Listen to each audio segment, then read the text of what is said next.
BookTube. I'm here today to talk about the books I've read since the last Mammoth. Since this month, I'm breaking it down into Mammoths, and that would be The Two Ocean War, A Short History of the United States Navy in the Second World War by Samuel Eliot Morison.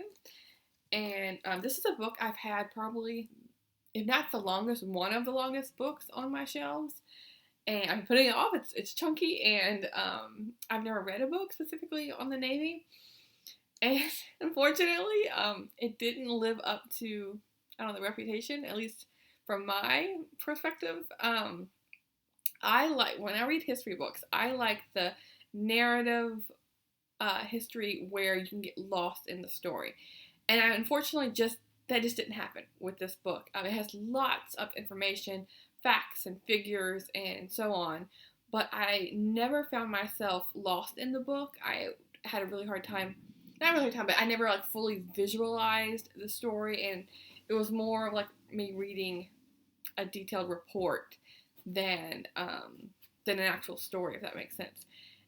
And maybe I needed to give this a try, or maybe I just wasn't in the mood for it. I'm not sure, but I mean, I know this author is, a really good author, but this is my first book I read by him, and I was disappointed, sadly. So let me, if any of you have read this book, please let me know your take on it, because I feel like it's a well-loved book. This is an abridged version that Samuel Eliot Morison himself abridged, and I don't know how many books were in that series, but it was like a condensed version of that.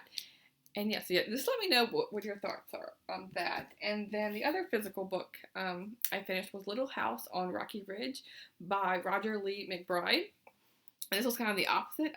This author was talked about in Prairie Fires, a biography of Laura Ingalls Wilder that I read a couple months ago. And she had like mixed feelings on him because of his like political motivations. That some of this story, some of the tangents he kind of goes off on, or like that, the words he puts in their mouths is what I want to say, aren't always exactly what they were thinking at the time. It's just what that agenda he had in writing the story is what I want to say. So I was not expecting to like this at all, and I actually I liked it. Not as much, of course, as the Laura Ingalls Wilder series that she herself wrote on her time as a child. This is focusing on Rose, her daughter, and they are moving from South Dakota to Missouri. And so there's another covered wagon story in here, and it was really like poignant for not just Rose but Laura herself to leave her family that she has known, forever, and to go off to Missouri. And it's only a couple states away, but during that time, the covered wagon. I mean, that kind of it explains it right there about they did not have the opportunity to visit hardly at all, so that they knew this was like a really permanent, long time till she sees the family. So yeah, there was that part of the opening part, and then it goes to them finding a home in Missouri, Rocky Ridge, and starting to establish a farm there. And Rose is just a little girl. Leaving all her friends and family in South Dakota, and then starting to try and like scrabble around to like kind of make new friends in the area. So yeah, I really like this one. Surprisingly enough, kind of the opposite of the Two Ocean War, but yeah, you just never know when you're gonna pick up a book. What's gonna happen. And then for my digital books, this next one, Charms and Chocolate Chips by Bailey Cates. This is a magical bakery mystery. I think it's book 3.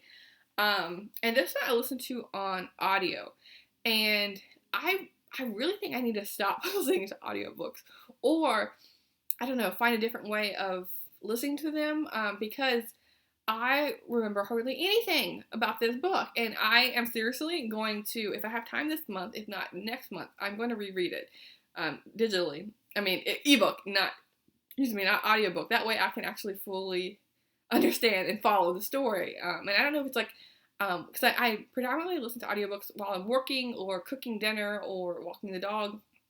And not so much right now with Fable. Like I'm still, we're still, getting used to each other. So I haven't been listening to any audiobooks on my walks, which was unusual. When I had Tucker, but I had him for like 13 years, so I didn't have to like worry about him, or we had that rhythm. And he kind of shuffled along. He was, especially like, towards the end, he was, much slower. Where she is like, Fable is like speeding through, the woods and wants to look at all the squirrels and the birds and, like the people and other dogs and everything like that. So it's very entertaining, but kind of like zigzagging everywhere. Anyway, so I mostly been listening to audiobooks while I'm cooking or working, and work has been not stressful exactly, but I've been taking on a couple new roles and responsibilities, and so I think I've just had to put my mental brain space into that, and so yeah, I think audiobooks, I just can't listen to them right now while I'm at work.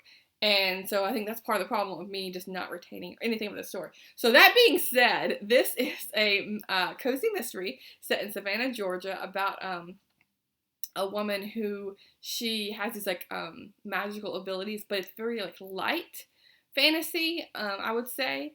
And in this one, like I said, I barely remember anything, but it's a person in her group, close-knit group, gets killed, and so the whole group is in an uproar over it, and that's basically all I remember. And so I need to reread this, like I said. So I don't even want to mention this book because like I read it, but not really. But yeah, I just want to explain like what my thought process is. I mean, this is good for me explaining my thought process on audiobooks. That's what I want to say. Then I read Princess Ever After by Katie O'Neill. And this author, I read a couple of her other books. I actually have one right here. She wrote The Tea Dragon Society, which was, and I just love, like, the artwork in here is just fantastic. So yeah, here's like a random example there of this book. But in this one, it's following this character who is like stuck in a castle, and the knight is another princess who rescues her in a way. And this is very much women can make their own way in life and don't need any man to help them or tell them what to do. And so yeah, I really enjoyed that aspect of this book. It was a quick story, and I do prefer the Tea Dragon, like the artwork and the story there. But this one was pretty good. Then I read the Babysitters Club book, Claudia and the Bad Joke by Anne M. Martin. This is book 19, so I'm slowly, I'm going to turn this down a bit so we can see it a little better. Slowly making my way through this series. And in this one, I don't know, it went up instead of down, and I don't know why. I think it's like self-adjusting is what's happening, the lighting. Anyway, I had a hard time believing that Claudia wouldn't be as mad as she was, because the bad joke is they are newly taking care of a new child, and who really likes pranks. There's like a joke shop that she's ordering from, like through the catalog. Does anyone remember there's like mail catalogs, or mine is really old? I don't know. Like I remember like getting like the Sears or JCPenney's, one of those two, and like near Christmas time, and just like loving poring over all of that before the internet was a big thing. Anyway, so this kid is picking up all of these jokes, like like the whoopee cushions and like the buzzer on your hand when you shake someone's hand, that kind of thing, but also like fake vomit and so on. But when Claudia goes to visit her, trying to make it not so bright here. Claudia goes to not visit her, take care of her, babysitter. She pulls a really bad prank in they're on this not jungle gym, but it's like swing set, and she has Claudia sit on a specific swing set. There's like 3 of them, and she wants to sit at this one, and so Claudia's a little bit skeptical. Okay, fine. And then the swing set that she had to sit on, she knew that like the chain that's connected to the seat part wasn't completely connected, like something was wrong with it.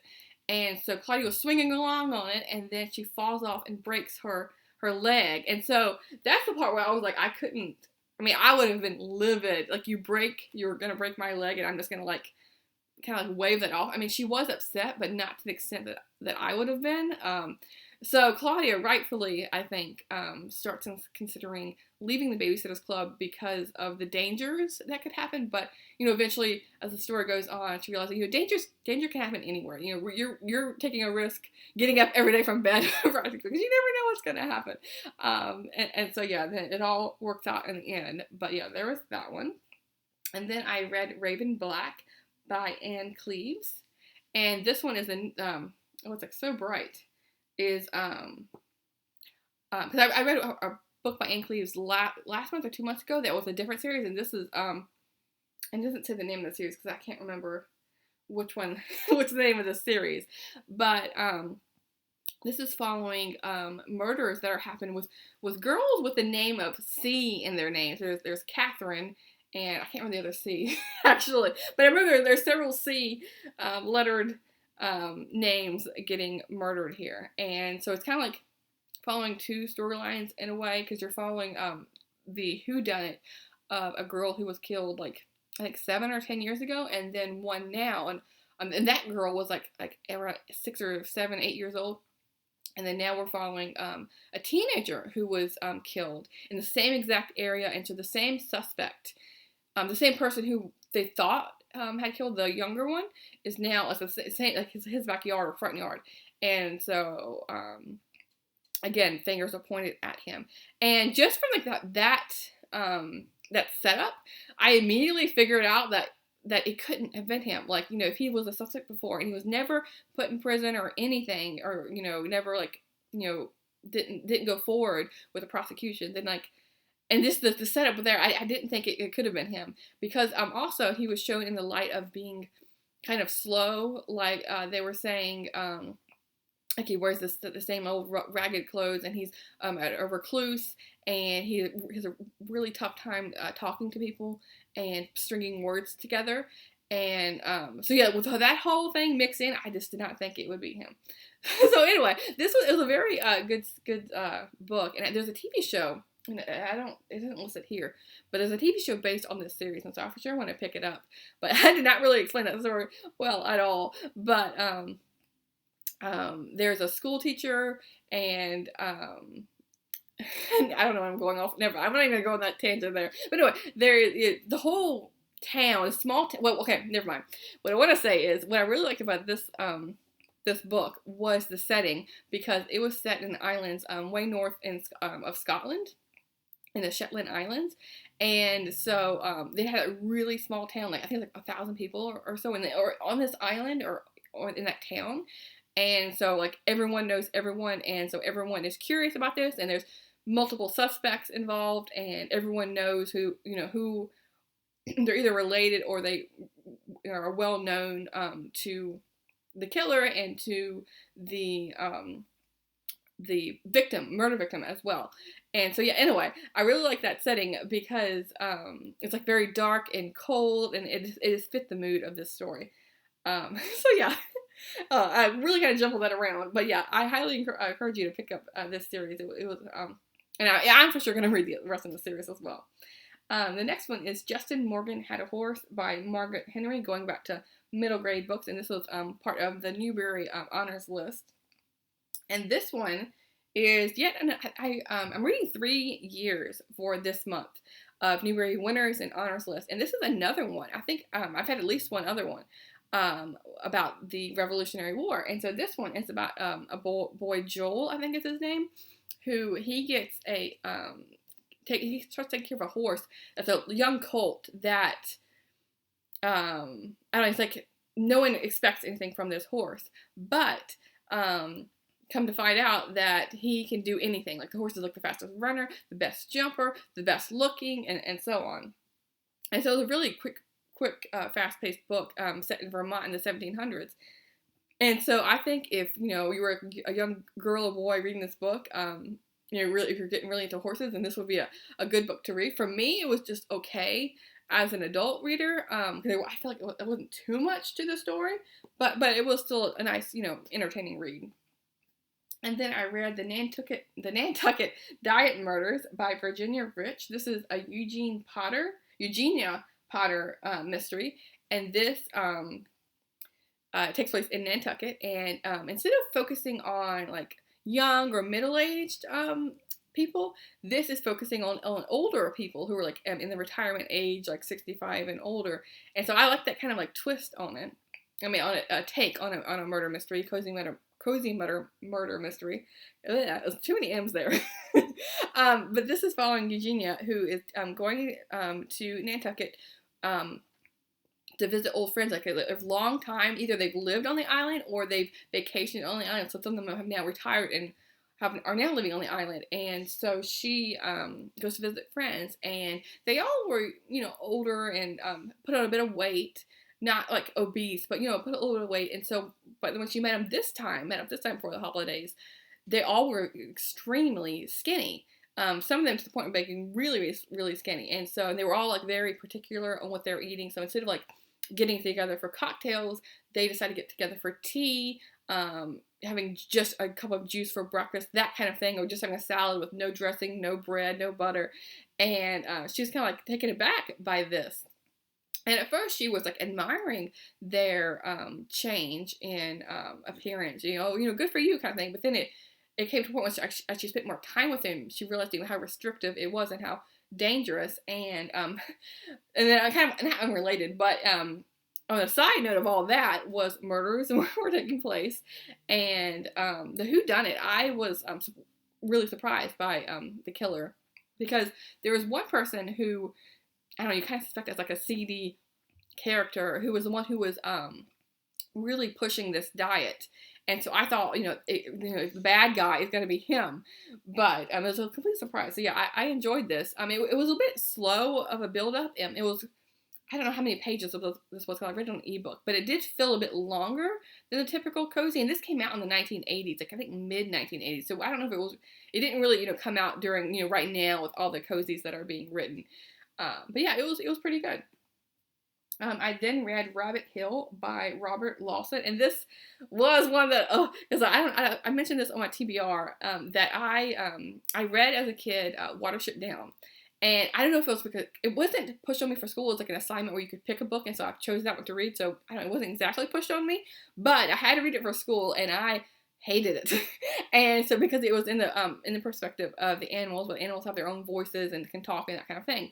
And since that book, I've been like, I don't know, scarred or just like, no, I'm not going to pick up those kind of books. And this is another one where the rabbits can talk and they're the characters. And again, I need to pick up Watership Down again, because it's been who knows how long. I think it was like 12 or 13 when I read that book. And so yeah, I need to read it. Need to read it again, give it another shot. But so this one is a very light story, and there's not much to it, but it was still like entertaining. I probably wouldn't have read it if it wasn't for this prize. But this is about a group of rabbits who are starting to get pretty hungry, because the house that they were the house that had a garden they were still standing on, the people have left the house. It's for sale. And so they're starting to get hungry. And right when they start getting hungry for some food, the house gets sold again, and this new family moves in. And so basically that's the plot right there. The family starts growing vegetables, and so now the rabbits can eat some food and they're not hungry. That's the basic plot line. So you can see it was kind of like I don't know, it was still not, I don't know what the word is, comforting, I guess you would say, but yeah, it was just okay. Then I read The Lions of Fifth Avenue by Fiona Davis, and this is following two timelines. And so one is in the 1910s, and the other is in the 1990s. And it's in both stories, it's featuring the New York Public Library. And in the 1910 story, is following a woman who her and her family are living in the New York Public Library because her husband is the superintendent. And when they're living there, a couple of books go missing, like really like high priced, like valuable, rare edition books. And there's a mystery involved in, what is happening in these books, who did it. And while that's all taking place, the main character, Laura, is decided to, instead of living that life of the stay-at-home mom, she decides that she herself wants to become a journalist, and so she enrolls in journalism school for a master's degree, and really gets pulled, through her studies of reporting, she gets pulled into the women's rights movement, the suffragette movement, and so that was really entertaining and enjoyable to read about. Whereas the 1990s storyline didn't. It was good, but it for sure was the weaker of the two stories. I could read a whole book just focusing on Laura's story, the 1910 story, than the 1990s. In the 1990s, it's following Laura's granddaughter. What is her name? Sophia or I can't even remember. I just literally just finished this yesterday. I can't remember the other character's name. Sadie. It was Sadie. Oh my goodness. And she is working in the New York Public Library as a librarian. And during her time, books go missing, but she hasn't told her boss or her coworkers about her relationship to this now famous journalist, her grandmother. And so eventually, it all comes out of who stole each of the books and the family connection she had, and so on. And so yeah, it has, I guess you would say it's a historical mystery in a way. And yeah, I really enjoy this. If you like the bookish mysteries, library books, yeah, you can't go wrong with this one. And then the last book I finished is The Black Stallion by Walter Farley. And this is another one that I read way back in elementary school or middle school. And I read the first 3 books. And I didn't realize until recently when I saw someone on Instagram. I don't know if they were posting a picture of their book for middle grade March or what, or just one of their collections. But I didn't realize that I think it's over 12 books, or at least over 10 books in the series. And so that Instagram post made me want to pick up this book because it's been a really long time.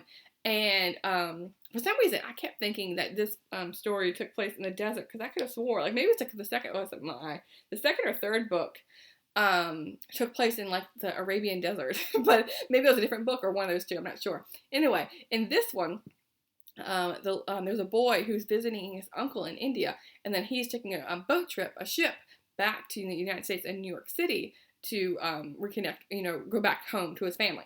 And on the way, they stop at a port, and this Arabian stallion comes on board, who is not familiar at all with being around humans. It's just a wild Mustang that they just have captured, and now they're putting on this boat. I cannot talk. My goodness, I'm mixing all my words up together. And so then there's this storm that completely capsizes the ship, and so everyone is lost except the little boy and the stallion. And so the boy's struggling to swim. So he grabs onto the stallion, and the stallion kind of makes his way to a small island, and so they're surviving on their own. And then while they're alone on this island, just him and this stallion, he starts being able to feed him and get closer and closer, where they can kind of acclimate and get used to each other. And so then the stallion only is familiarized with the little boy, and he's fearful of everyone else, because then when they get rescued, he's bucking and not accepting anyone to get near him except for the little boy. And so he takes them back to New York City, and the story goes on from there, where a neighbor once gets the idea to race the stallion, because the stallion is very sleek and looks very fast. And so that part of the story I did not like at all. I completely forgot about that part, because I do not support the horse race trade, or horse race game, or any of that gambling thing. No. And so I was just bite my tongue again, just getting through this book. I'm okay, so that part I didn't like at all. But yeah, I did enjoy the story, and I'm gonna look and see which one of those other books I read, that if any of them have something to do with a desert where they're alone together, because I could have swore there's some kind of thing there with that. And so those are all the books I've read so far, with that, my second mammoth. And right now, the third mammoth I'm working on is the Civil War book by James McPherson. And at the same time, I was reading The Assassin's Cloak, an anthology of the world's greatest diarist, edited by Irene and Alan Taylor. And I decided to put this down for now, because I had all tabbed it up, and I'm okay, I'm ready to go and tackle both, slowly for the next week or so. But the tiny font is making it very, I don't know if you can see, it's very, very itty bitty. And to read this for long periods of time just was aggravating. It's also very heavy, and it was hurting my eyes after work and reading all the other books. So I am going to put this down and just read the 3 mammoths, because that's more than enough. and then continue on with this. And I was thinking this would be a good book to read throughout the year, because it's broken down by month and date. And so you have an April 9th entry, and it gives you 5 or 6 or 10 or so different people who wrote on that day, and so then it gives you like the year and the who it was by, because it's a huge collection of different. I was like the end papers like list like all these different. It's like you can't really tell, but yeah, there's like tons and tons of people that they're pulling from, and so this is making me really want to go and find all of their diaries, and because I only read a few diary collections, and like most ones in here, I've only read little snippets, or so yeah, for sure I'm gonna pick up quite a few diary collections after this, but yeah, not now. So I just wanted to mention that this one is going back on my shelf, and I will slowly be reading that. But yeah, this one, I wish I had got this book back in December, so I would have, this was something I could read slowly throughout the whole year. Because I know there's a couple like different websites or like Instagrams or whatever that do like daily little diary entries, and so yeah, something like that would be fun to read. So if you want a book like that, then yeah, I would recommend that one. But yeah, it's not an ebook or anything. It's just that tiny font, and it's like, I don't know, maybe I'm just spoiled by having the I don't have a Kindle Paperwhite anymore. I have the Kindle Oasis, the one with the buttons. I don't even remember the name. I love it. It's a little bit bigger than the Paperwhite, and the lights can change to like a yellow tone. So yeah, it's been a really nice addition to my little library of sorts. So yeah, I'm getting lots of use from that. I will talk to you soon. Thanks, BookTube.